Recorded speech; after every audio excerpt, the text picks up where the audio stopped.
And so many years in this area. What did Ted Williams mean to you as a player growing up? Well, he was my boyhood idol. You know, I played all those years with the Yankees, but really when I was young, the Boston Red Sox were the team that I rooted for, and Ted Williams was my favorite player on that team. I would sneak over all the time to Al Lopez Field when the Red Sox would come in and play either the White Sox or the Reds. At that time, there were two spring training teams here in Tampa. But and then I got to meet him later on. What a thrill! Just a great player, a great person, great sportsman, and you know, I'm honored to be inducted here into this Hall of Fame tonight. I was going to ask you, as a hitter, what does it mean to go into a Ted Williams Hall of Fame? Well, I couldn't compare with Ted as a hitter, believe me. But I'll tell you this: I had many chances to talk to him about hitting, and he was encyclopedia of hitting knowledge. He loved to talk hitting. He loved to talk fishing, and probably the greatest hitter that ever lived. You know, hit 400, last 400 hitter in baseball. He hit through the shift. Pretty impressive. And you look at the people that are honored here in this museum. It's a great list too. Ted would be proud of each and every one of them. What is the most important thing that you learned from him in talking to him, or what was the neatest story you remember about Ted? Well, the fact that when you talked to Ted, you didn't get many words in. You listened, and if he didn't agree with you, he'd let you know. He talked about getting that hip through the ball. He basically talked about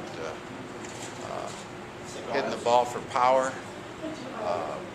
He said that you know, today's hitters struck out too much, but you know, remember, this guy here missed a few years of his life in the armed forces and still put up, well, ridiculous numbers.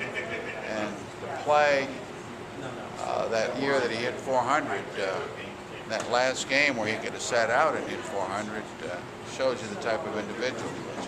Is it special too to get honored in essence, your backyard? I mean, you did manage here. You know, you played spring trainings in Florida for so many years. You grew up in Tampa. To be honored in the Tampa St. Pete area. Well, no question, no question. This is my home. I've only been gone for 10 or 12 years. That's when I played with the Yankees, and we moved to New Jersey. We don't want to keep moving our kids around, but this is home for us. And, yeah, I'll tell you this: when I come to the Rays games, and I do, I catch a few games during the course of the summer. In fact, more than a few. But now I can come over here and visit this museum and be very prideful about it. As a hitter, what's your best memory as a player? You know, I'm more of a consistent line drive type hitter. Hit the ball in the gaps. I think I led the American League in doubles a few years.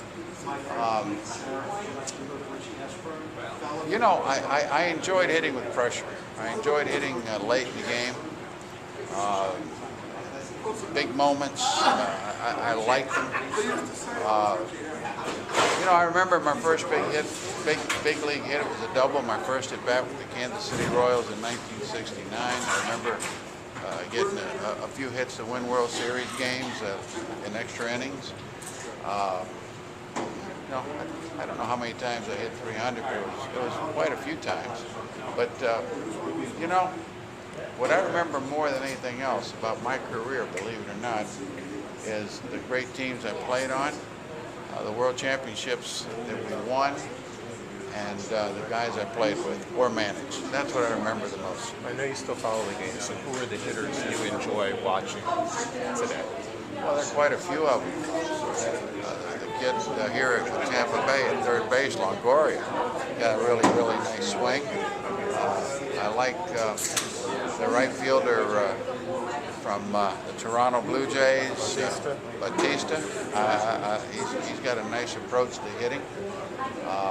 The youngster from the California Angels that almost won the MVP award has got a great swing also.